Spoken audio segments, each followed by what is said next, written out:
Hi everyone, if you're joining, welcome. We'll get started in just a minute. Feel free to say hi in the chat box. Let us know where you're joining from. You can just click on the chat below.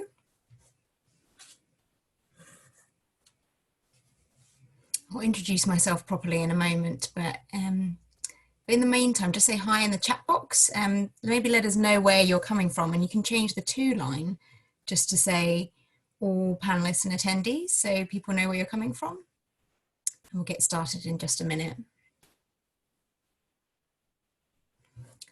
Just give people a minute or two to join, so feel free to get a tea or settle in. Hi Nation, welcome. Thanks for joining. If you say hi in the chat box, you can change the to line to all panelists and attendees. And yeah, say hi, good to have you. Hi Helen. Oh, in your sunny kitchen, nice. Yeah, everybody's got a slightly new setup, some of us, although I'm quite used to working from home. But yeah, do say hi in the chat box if you're joining. And we'll just give it maybe one more minute and then we'll get started. You can change the to line to all panelists and attendees so we can see. Hi Lucy, welcome. Hi Richard. Hi Catherine, welcome. Braden Solicitor's brilliant. Yeah, it's interesting, the new setup we're in. Hi Freddie, welcome. Natalie, welcome. Hi Susan, good to have you.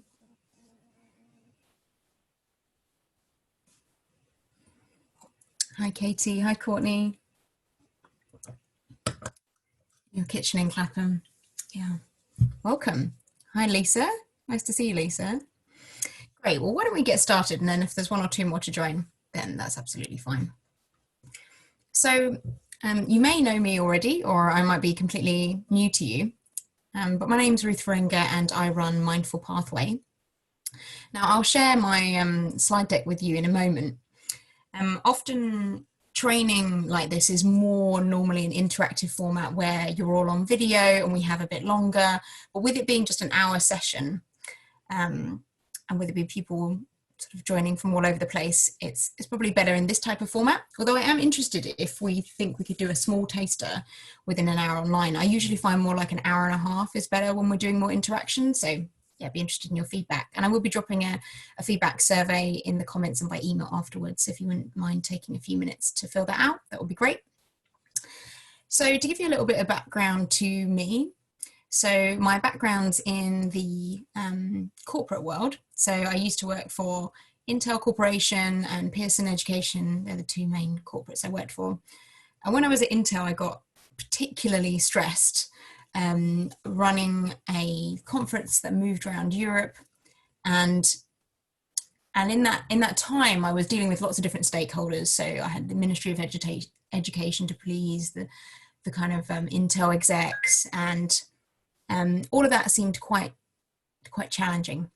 It made me feel like I couldn't cope with the type of challenges I had. And really none of it was really beyond me. It's just that I felt like it was beyond me. And I got quite isolated and really stressed and not really able to function. So very anxious. I wouldn't better sleep, had long periods of insomnia. And that meant that I have sought out, I guess, self-development things along the way. And most of the self-development activities I did, I found not that helpful, or just a little bit empty in the way that they were delivered. So they seemed a little bit kind of fruitless because there wasn't a lot to them. But luckily I lived in Oxford at the time, and Oxford University does a lot of research into mindfulness. And because I'm a very science-based person, I have a very sort of evidence-based approach, I was interested because I thought, okay, if Oxford University has a whole department into mindfulness, then that means there must be some really strong evidence here. There must be something really solid to look at. So that's when I got interested in mindfulness, and I started with a book that I'll mention at the end, actually, again, because it's a really great resource, called Finding Peace in a Frantic World.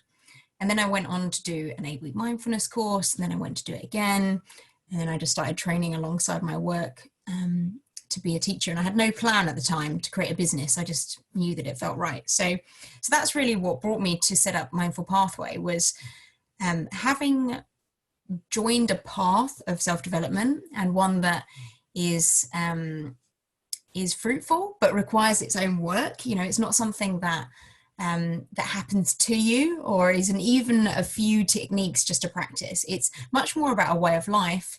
And yes, of course, there are techniques and ways of integrating into your life, but it's certainly a change of direction. You know, oftentimes we've been going in one direction, and we feel like we're maybe quite stressed or anxious or whatever we are. And then someone says, oh, okay, there's another way. So you're like, oh, okay, what's this all about then? Bit different, bit weird, don't know. So you try that, and then you're like, okay, after some time, this is making a difference. But habit and reactivity will pull us back. So we need to continually replace ourselves on this new track, which is why mindfulness and meditation practice, which I'll go into, is very much a daily practice as opposed to something you do now and then. It's very much something you integrate into your life. So I'll be sharing a little bit about mindfulness, about the science behind mindfulness today. I'll also be talking a little bit about leadership and the relevance to modern leadership and how it's applicable and what the evidence says there. So I hope that's good for you. And if you want to ask any questions, then you can ask in the chat box, and I'll come to them towards the end. And we'll also do a bit of interaction. You'll also need a pen and a piece of paper a bit later, so you might want to have one of those to hand. But I just wanted to start with a little poll. So let's have so this is completely anonymous, so no one's going to see your answers. But it's really good to just check in where the group is at. So if I'm just going to launch this poll, and it's a poll, says, where am I at today? So where is my kind of stress levels? Really, where am I at? So if you could just vote there, it would be good just to get a sense of where people are.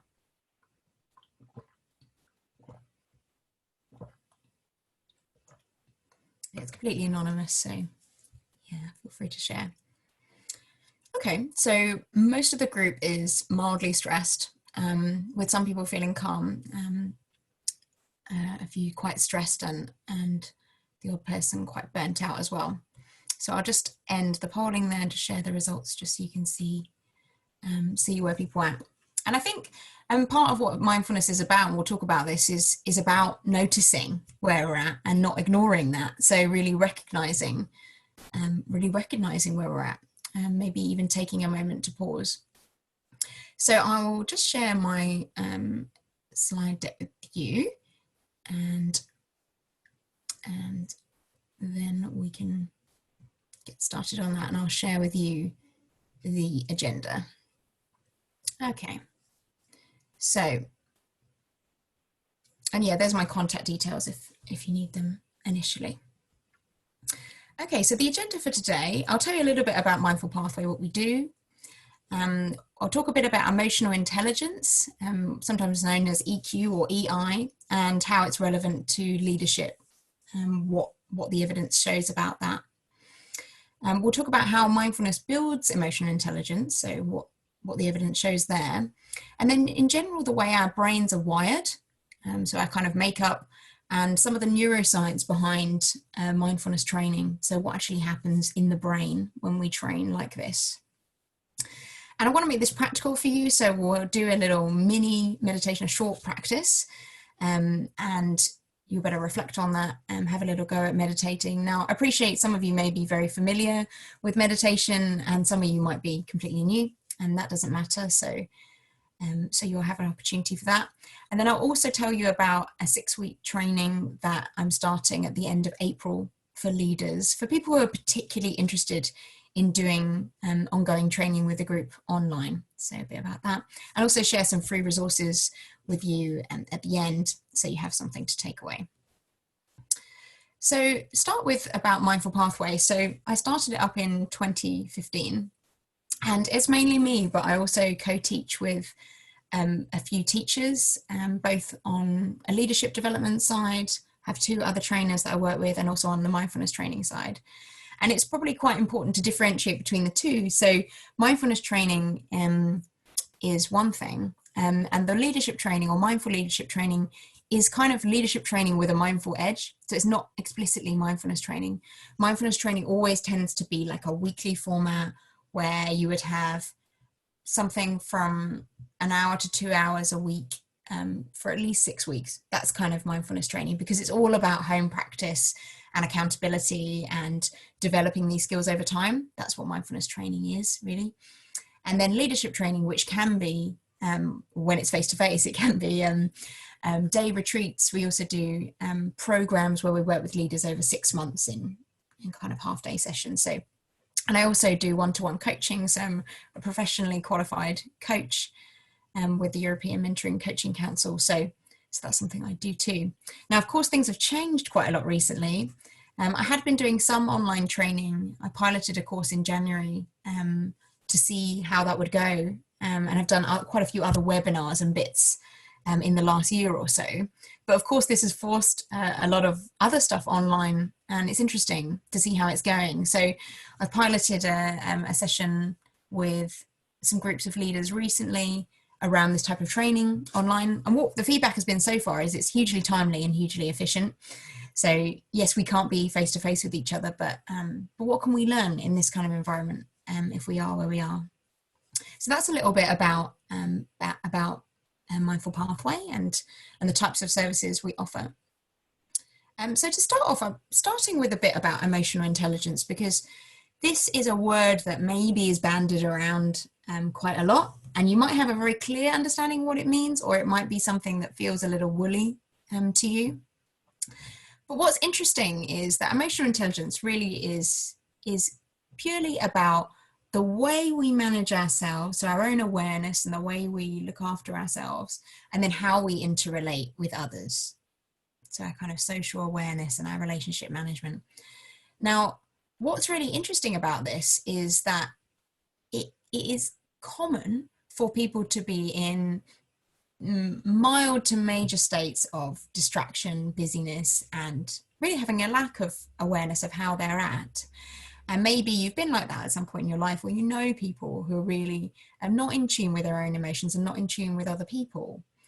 And that can take work. There was a time where we thought that people were very fixed in the way they were made up, but now we know from modern neuroscience and also from evidence from training that we can really develop these soft skills over time. And you may have heard of EQ or EI, which just means emotional intelligence. And it's really it's not a fixed thing. It's really something that we can develop.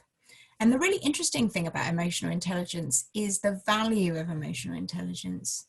So what has been shown, and specifically by some research by a guy in the States called Daniel Goleman, very famous for his research in emotional intelligence, is that he has shown that emotional intelligence is a real difference maker for leaders.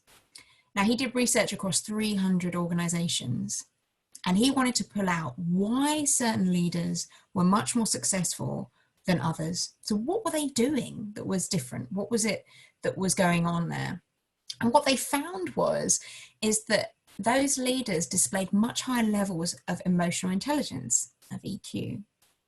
So that was really interesting, because it wasn't just about, they're a nice person to hang around with, or they're a great leader to look up to. Their department is performing much better than the others. So this is very much about bottom line success as much as it is about having a good time at work, both of which I think are hugely valuable. So it's really interesting to hear that, and to hear that these levels of emotional intelligence actually are the differentiator in business. And here's the kind of 4 pillars that Daniel Goleman discusses. And when we do training on things like this, we explore a little bit more about what these mean and how they're kind of characterized. What are the key aspects of that? And you can find information about that online as well. And it's really interesting to think about these hallmarks. So, for example, something around self-awareness. An example would be a self-deprecating sense of humor. So that is something that's quite wonderful in a leader, isn't it? If they have a humor around the things they get wrong, you know, that's actually something quite specific, but quite, you might pick that out and think, actually, that is really nice. That's very humble and from a very authentic perspective. And that is something that I would look up to in someone else. So those are the four pillars. Now, what's really interesting is the world in which we live in now, which is, you know, you may have heard of this expression, this VUCA world, volatile, uncertain, complex, ambiguous business world. It's a commonly bandied about phrase. But it is true. It's the modern business world in which we work and operate. And this coronavirus epidemic has really shown us quite how unpredictable and ambiguous the world is right now. So we've really heightened these levels of volatility. And it will be interesting how this plays out and how the leaders in business, how we cope with things and what we can do. And I mean, before all of this, but very much I guess really enhanced by this, is the research into modern leadership and how they cope in this VUCA world, this volatile, uncertain, complex, ambiguous world. What is it? What are the key traits that really show great leadership? And so we know from many studies, including McKinsey, you may have heard of McKinsey, who do a huge amount of research into this type of thing, but phenomenal amount of other studies point to the same things. And so there are really three areas that are showing great leadership for an individual. And that is resilience, so our ability to cope under stress. It's our ability to collaborate, to how we can get on with people, and you can see how emotional intelligence informs that, our self-awareness and how we interrelate, and the ability to thrive in complex environments. And it doesn't really get much more complex than how it is now. So these are really the types of traits, behaviors that a successful modern leader displays.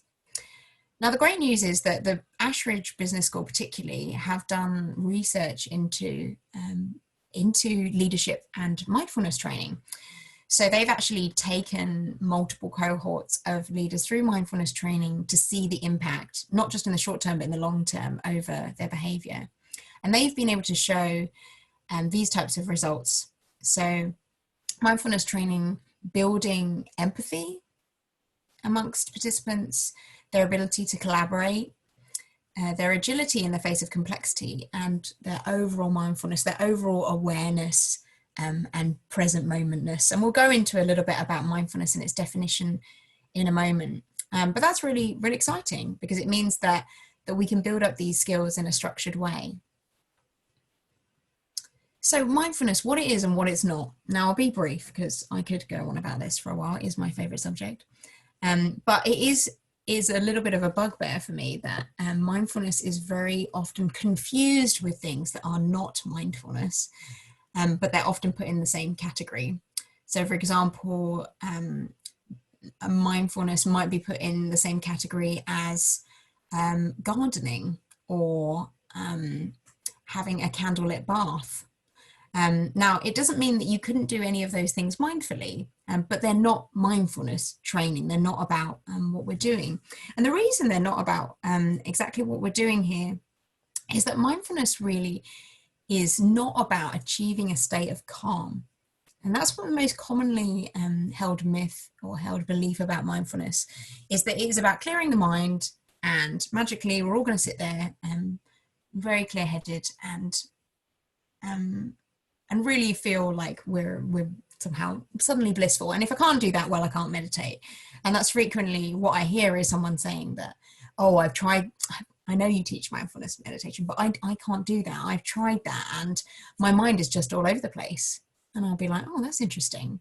Because mindfulness isn't about clearing the mind. It's about noticing when the mind has wandered and gently escorting it back to a place of focus. And they say, oh, right, yeah, but I've tried mindfulness and I can't do it. So I'm like, okay, that's interesting, because mindfulness isn't about clearing the mind. It's about noticing when the mind has wandered and gently bringing it back. But this, as you may know, if you're aware about mindfulness already, is very sticky. People really think mindfulness is about clearing the mind. So that takes some undoing. And what we are doing in mindfulness, if we're not trying to clear the mind, is we're training the mind. So the mind will go off. It's quite often repeatedly drawn to certain things, like a worry or a list of things you have to do, or something that could happen, that might happen, and you just keep being pulled to it. And maybe right now, in these current circumstances, you're noticing a lot more pulls, a lot more concerns for elderly relatives or for what might happen. Considerations around children, considerations around society. There could be lots of things pulling you away. So what we're doing in a mindfulness practice is a meditation practice is we're noticing when the mind has wandered and then gently bringing it back each time. Now, by doing this, we're creating a muscle of awareness, one that doesn't get completely wrapped up in the distractions here, but notices and keeps coming back. So we're training the mind over and over again, and we're building that up. And that's really what we do in mindfulness. And the other held myth sometimes is that it's a pseudoscience or it's a fad or a craze. But mindfulness is not a fad. People have been meditating since pre-Buddhist times, for thousands of years.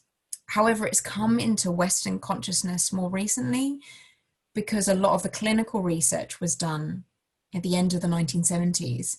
And if you know much about mindfulness, you may have heard of Professor Jon Kabat-Zinn, and he did all the major research into mindfulness. So the initial major clinical research he did, he has done, still going with his work. So that's really important to know, that that's why it's reached Western consciousness more recently, is because clinical evidence behind training, and not just any training. A lot of the evidence is around an 8-week mindfulness-based cognitive therapy or mindfulness-based stress reduction program, which you may have heard of. So just to give you a bit of a definition of mindfulness, there are a few out there. Some are more confusing than others. So I'll let you read this one, which I think is a good one.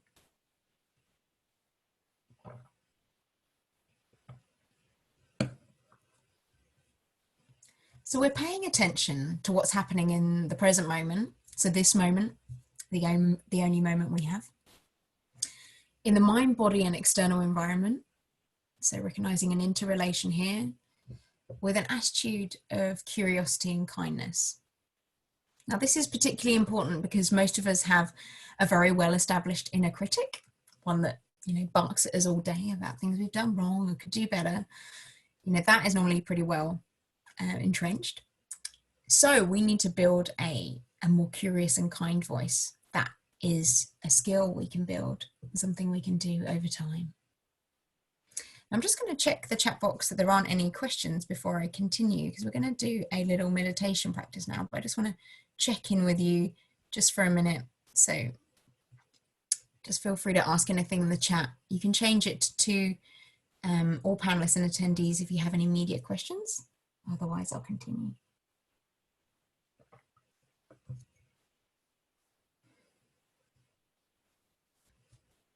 Sure. VUCA is volatile, uncertain, complex, and ambiguous.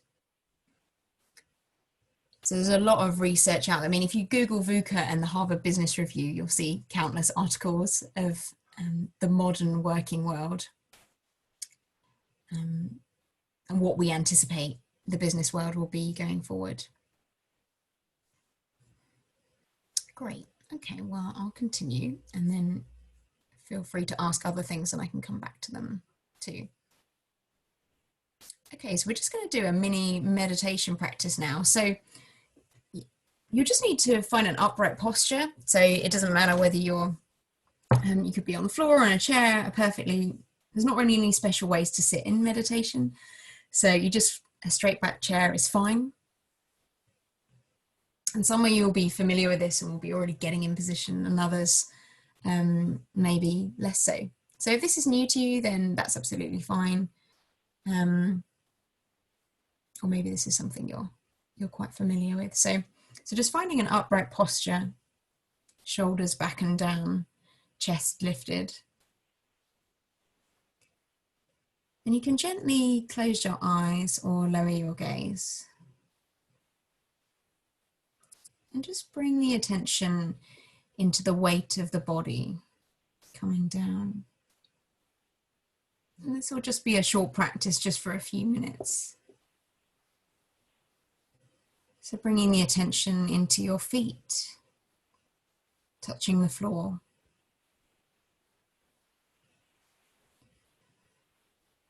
Into the weight of the legs and buttocks on the chair, supported by the chair.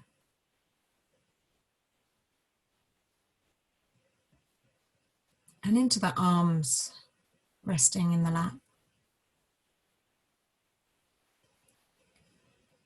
So as best you can, allowing a sense of grounding, a sense of the weight of the body coming down.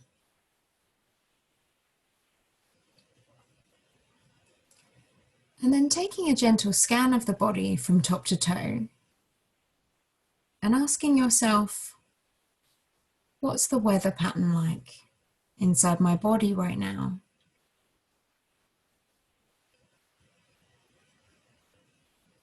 So what thoughts are around? What feelings are here?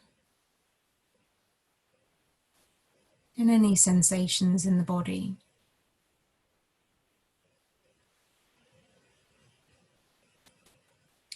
And whether this feels calm or you feel in pain or a bit stressed, all of those things are okay. So just noticing thoughts, feelings, body sensations. And as best you can, allowing things to be just as they are in this moment.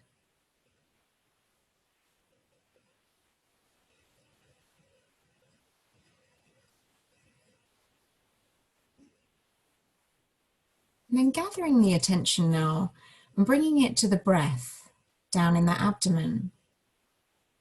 And you can put your hand here on your abdomen, on your belly area. And just noticing the sensations of breathing.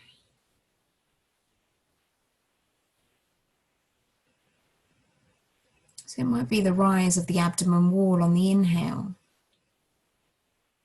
and the falling away on the exhale.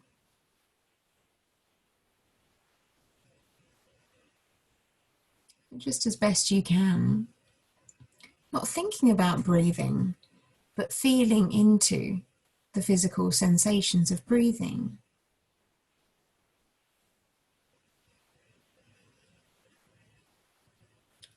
Just this breath coming in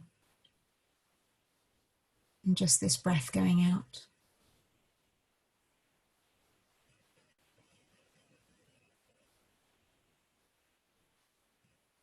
So we're not trying to change the breath, but just allowing the breath to breathe itself.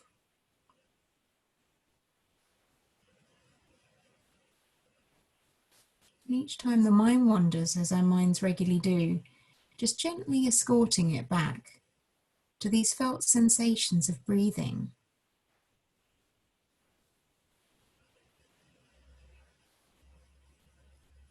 Gently breathing in and breathing out.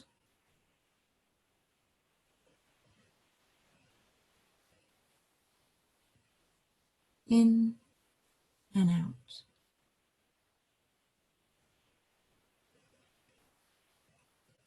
And widening the attention out to the whole body for the final step in this meditation, as if the whole body was breathing.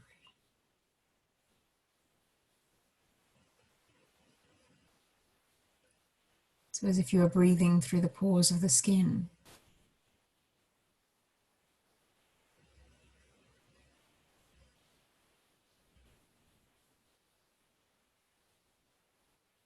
So each time the mind wanders, just gently bring it back to this breathing, as if through the pores of the skin.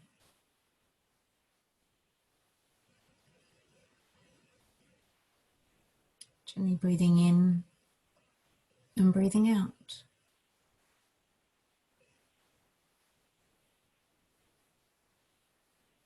Breathing in and breathing out.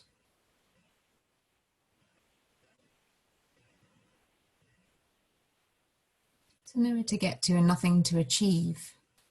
Just breathing with this whole body, just the way it is.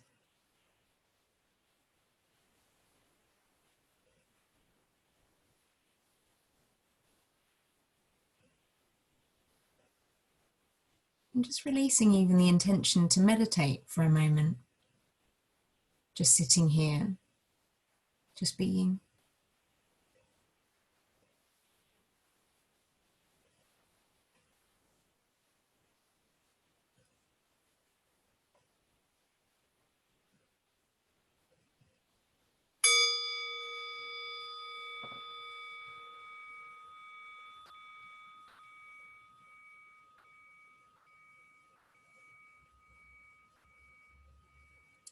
So that's your invitation to come back.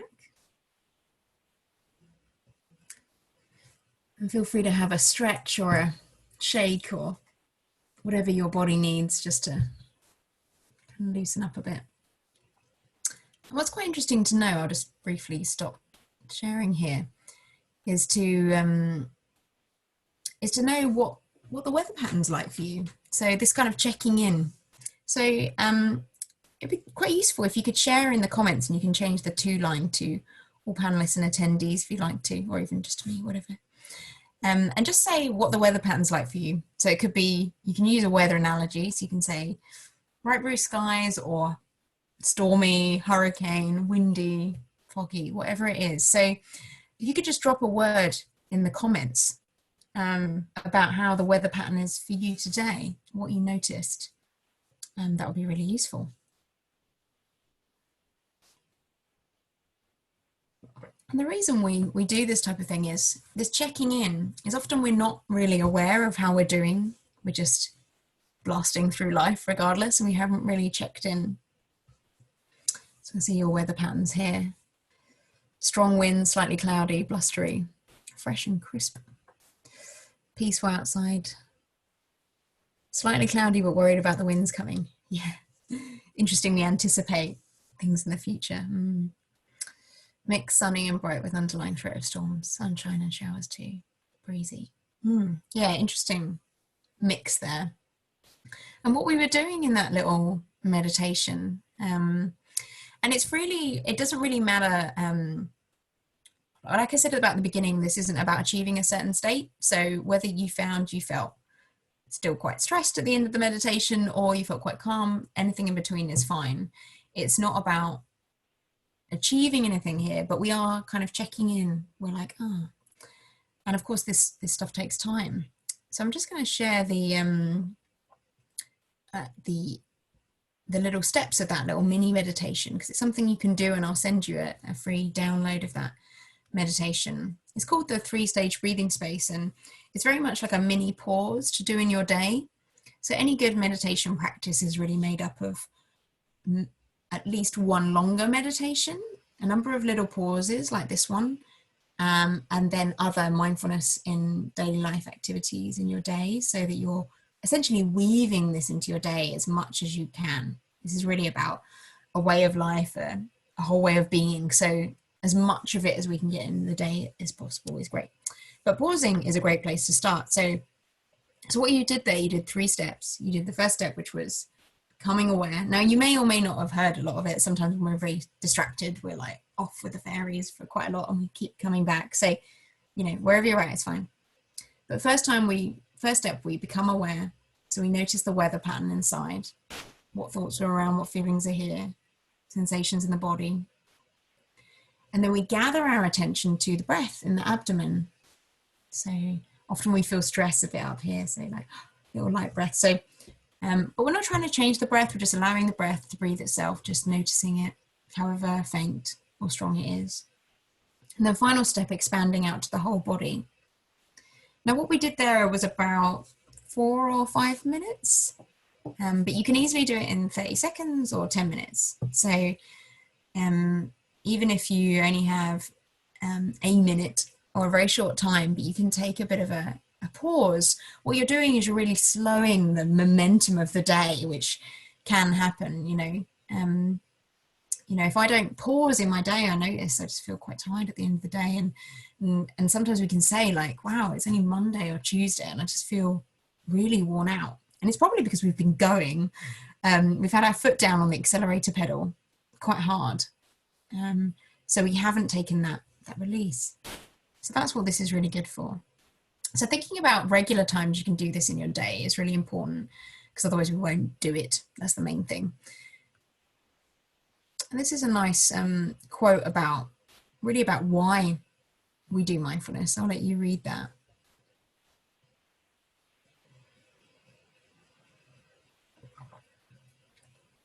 So Viktor Frankl was a Holocaust survivor, which makes this even more poignant quote. But he really talks about this space between stimulus and response. So this is about reducing our reactivity. And through that, we get choice. And I think that's really important to know about mindfulness, that mindfulness is about behavior change. It's not about sitting nicely on a cushion, having a nice meditation. We might have some nice meditations, great. But that's not what this is about. It's about changing our behavior. It's about times that we would have got angry, or we would have got mad with ourselves or someone else, or we would have got really anxious about something, about maybe there's a bit more of a pause before we would do that. There's a bit more space. There's a bit more choice about how to respond, rather than we find ourselves dragged around in a kind of automatic mode, which we kind of find ourselves in. And so to talk to you a little bit about the way the brain is wired and what mindfulness training does to the brain, it's important to know that every time we think, feel, learn something new, we make a new neural connection. So we are essentially wiring ourselves day in, day out by what we think. And through that, we really develop these neural connections. They become hardwired. You may have heard that. They become hardwired into the brain. They become very habitual. And we can hardwire ourselves for contentment, or we can hardwire ourselves for anxiety. And I certainly hardwired myself for anxiety back when I was working with Intel. It became so ingrained that I didn't really know how else to behave. I was just anxious all of the time. And that's really interesting to know that this is what's going on. So we're changing our mind. We're wiring and hardwiring our brain all of the time. And most people have done some kind of stress training. So you may have heard of this fight, flight, or freeze response, and this kind of survival mode that we drop into. And this becomes very well practiced by the brain. And you may know that survival mode kind of comes from when we were cave people, and we had to decide very quickly whether that rustling in the bushes was a bird or a tiger. It's like, well, best thing it's a tiger because I might die. So when it becomes that stressful call we have to have, or an argument with our partner, sometimes we get the same survival mode stress response. So we might feel flooded with adrenaline, this kind of fight mode, like just pumped up, maybe can't sleep because we're so pumped up. Or we might feel a desire to run, this flight mode, like get out of here.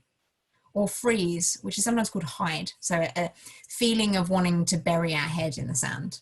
This can happen. And we can become very well practiced at doing stress. And the brain is very good at stress. We may have heard that the brain has a negativity bias. So we are not wired for happiness. We are wired for survival. So that's why we might as well expect the worst to happen, because the mind is trying to protect us. So right now there's a lot more stress around. So you might notice that our mind can catastrophize. It can go to worst possible scenarios. And that isn't to say there isn't very difficult stuff happening. And maybe for you personally, there is very difficult stuff happening. But quite often the mind can add layers as well, which is interesting to notice. And when the mind adds layers, it's really, often this stuff has been going on repeat in our minds. And these thoughts that keep coming up can feel like the truth, they can feel real. But oftentimes when we can't do anything about something, so it might be a difficult situation like we might be concerned for an elderly relative, but we're basically doing as much we can at the moment, but there's still a concern, there's still a worry. The mind has dropped into this kind of driven doing mode, like it's being unhelpful, like you still need to worry about this. So what happens when we hear these thoughts is we can recognize them as thoughts, not facts. And in meditation and mindfulness practice, we're building a distance between us and our thoughts. So we're creating this distance so that this voice, when it's like, you did it wrong, you should be worrying about whatever it is, we can know it as thoughts, not facts. It's not us. It might be very well practiced, but it's not the truth. So this building of distance, this practicing this muscle of attention and awareness is really what mindfulness practice is about. It's about paying less interest into the kind of churn of the mind, which is often spewing out a lot of rubbish most of the time. And it's very well recognized that we should spend time looking after our bodies. So exercise, nutrition, and that's recognized. But how much time is spent looking after the mind? That is a key question. How much time do we spend looking after the mind, knowing what you've just heard and what you may already know about the brain? We even spend 5 minutes a day on our teeth. So what would it be like to spend some time on our mind and really looking after it? But the good news through all of this is that the brain is plastic. It has plasticity, which means it can change. And that means we can effectively rewire our brain by the things that we practice and by the habits that we form. And the research really shows from evidence-based mindfulness training that we can reduce something called the amygdala in the brain, which is the part of the brain that releases adrenaline. So we can reduce it in size. And we can also reduce release of the hormones, adrenaline and cortisol, so the stress hormones. But these is over weeks of training as opposed to one-off. So this is very much a long-term thing. However, the encouraging thing is that we can do it. We can affect the way the brain is made up. And that's what you were doing in the meditation here, this continually returning to a focal point, this training the mind. And most people think that meditation is just like this focus on the breath or whatever the body or sounds or whatever it is the focal point is. But really a meditation is all of this. We'll have a focus, but the brain will wander. It just always is like a monkey mind. It will wander off and we may react to that and we just bring our attention back. So this is a continual practice of training and training how we tame the mind. And some days it will be very distracted and other days it will be more focused. And both those things are okay. It's more about the way we treat our mind. And the way we treat our mind is quite like how we should treat a puppy. So this is my dog Juno. And when Juno was young, like most puppies, you would want to treat them kindly. So when they would run off, you would bring them back and be like, stay, sit, there, sit. And then they would run off again. And it's a little bit like that with the mind. So if we shout at the mind and boss it around and say that it needs to get it right or whatever it is in meditation, then it will just cower in the corner. It won't be very happy. So it's the same with the mind in meditation. We just need to gently bring it back and cultivate this kind of friendly curiosity. Now, I've just got a very short exercise which I want to do with you, which just to give you something very practical. So I'm just going to invite you to write down, so get your piece of paper, and I'd just like you to write down the daily activities you're doing. So granular style, just writing down what you would do in an average day. Everything from get up, check my email, brush my teeth, have breakfast, and if there's work, then break it down into like calls.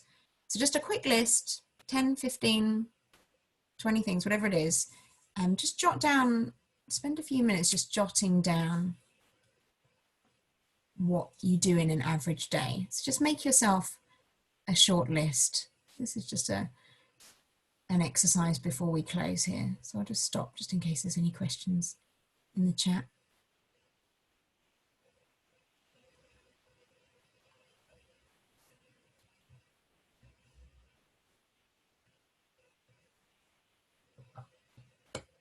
Just writing a list of things you do in an average day, just granular style, jotting it down.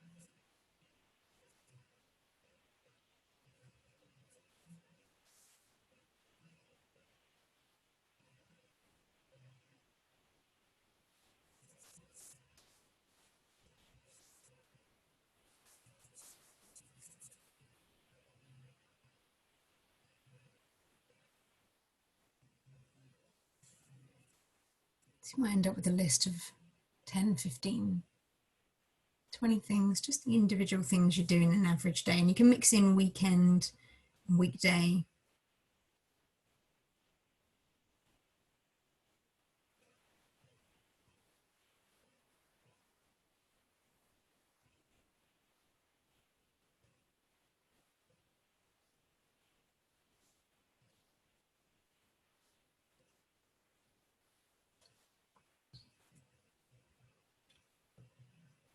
Maybe when you're done, you can write a little done in the chat to me, just so I know.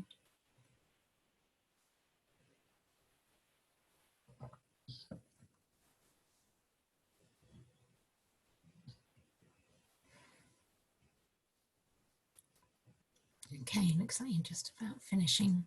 Great, and if you haven't finished, don't worry, you can continue in the next bit. This looks so different now that you're homeschooling. I bet, Lisa. I bet that is quite a different day.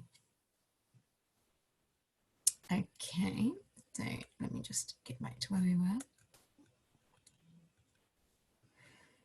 Okay, so I'd just like you to write down next to each one whether you think it's nourishing with an N, depleting with a D, or ND, both, or it depends.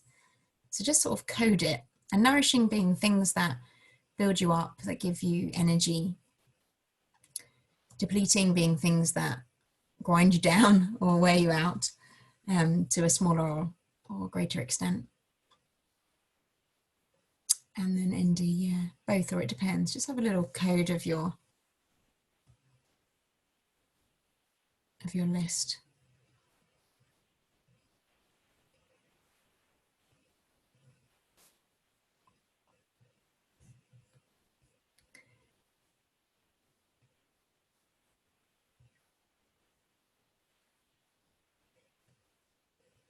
What you can do maybe first, and if anyone wants to comment, that'd be great, is anything you notice about your list, anything you're aware of, and just feel free to comment in the chat if there's anything that you've noticed right away.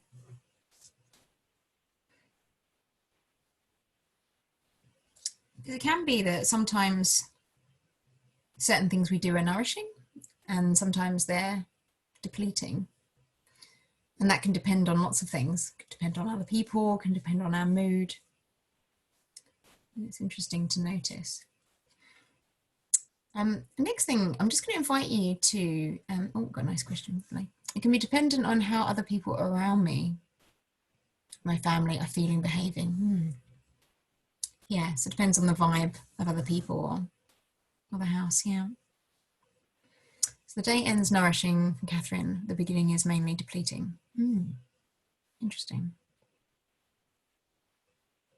Natalie says, super pleased, thanks to mindfulness practice, my daily chores nourishing, no longer depleting. Yeah, interesting.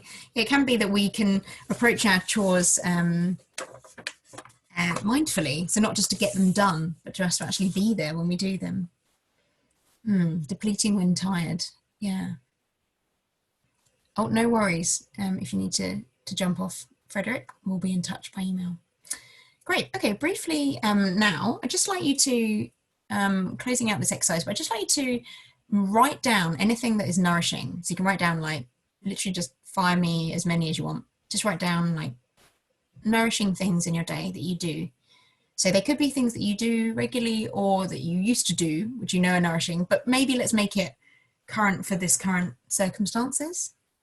So things that are practically possible in the current circumstances. So just jot down you can send me all of your nourishing things or just a few. Cooking, yeah. Okay, just fire them at me. Literally just write as many as you can in the chat. Eating, fabulous. Taking time to cook together, yeah. Fresh air, taking the dog, listening to music, brilliant. Keep them coming. Yeah. Taking a walk, reading, watching TV, music, cleaning, noticing nature, lovely. Meditating in the garden, drinking water, stopping for a break, exercise, eating, sorting and tidying, time with pets, yeah. Yeah, keep them coming. And it could be something that you could do, but you haven't made time to do right now. Diamond painting, that sounds interesting. Playing guitar, ending my work day at a reasonable time. Yeah, that's always nice, isn't it? It's quite nourishing. Bird song, watching birds, plants, dancing, yeah.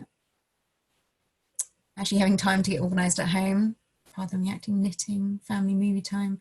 Lovely, yeah. Feel free to keep them coming. And it's really, these are really great things out there. And what's really important is that is recognizing that these are things that keep us well.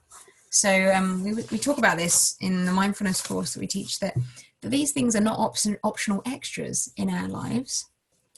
They're foundational. So they're kind of like the basics in terms of our health.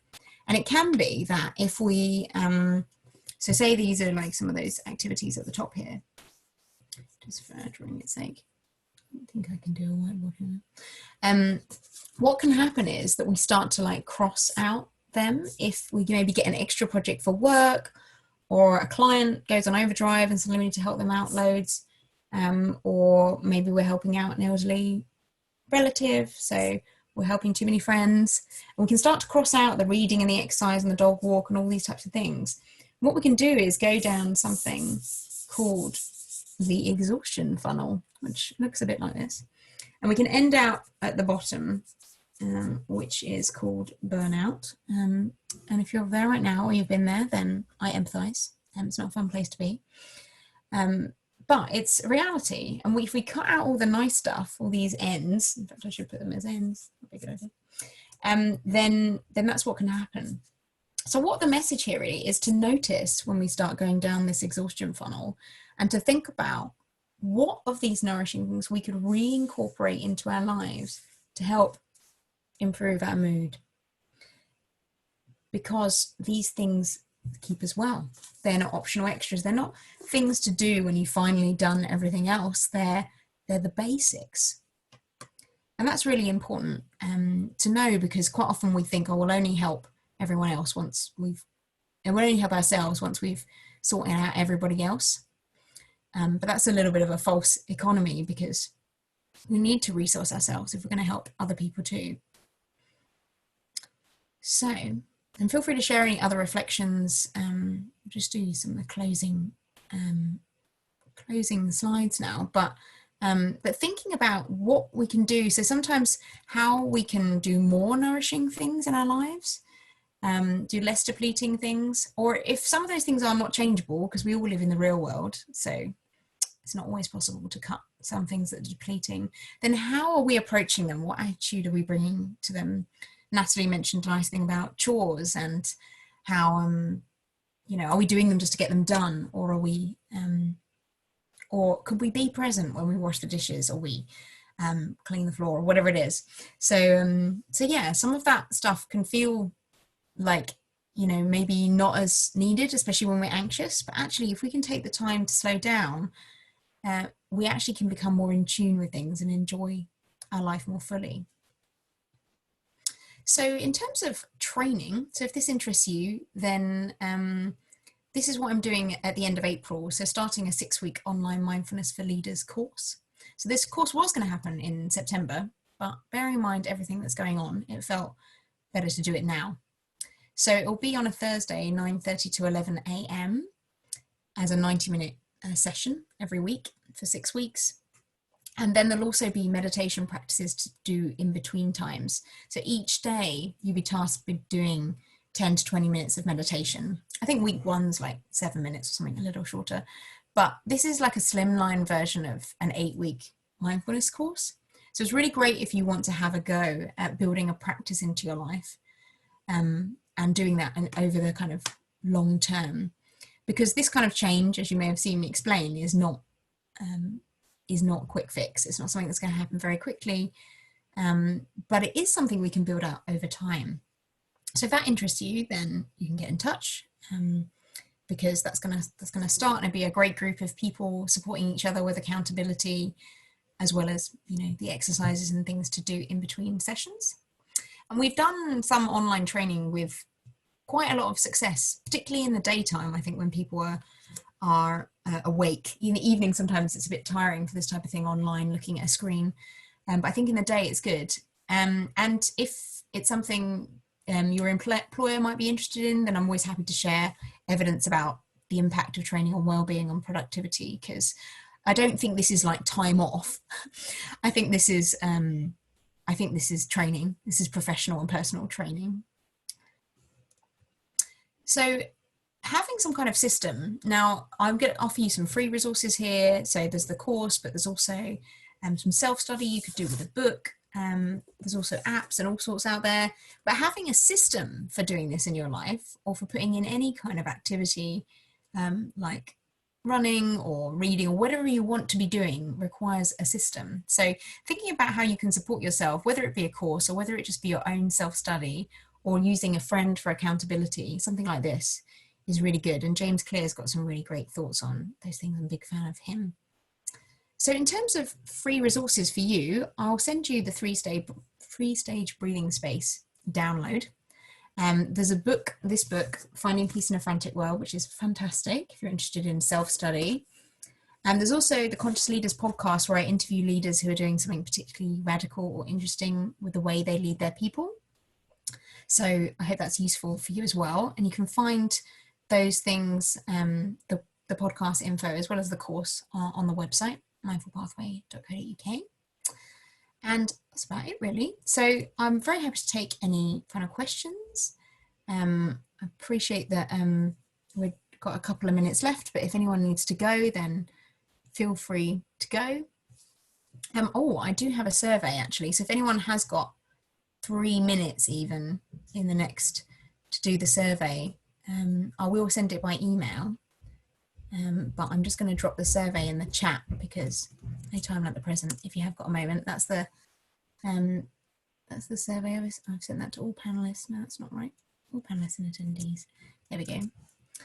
But thank you for attending.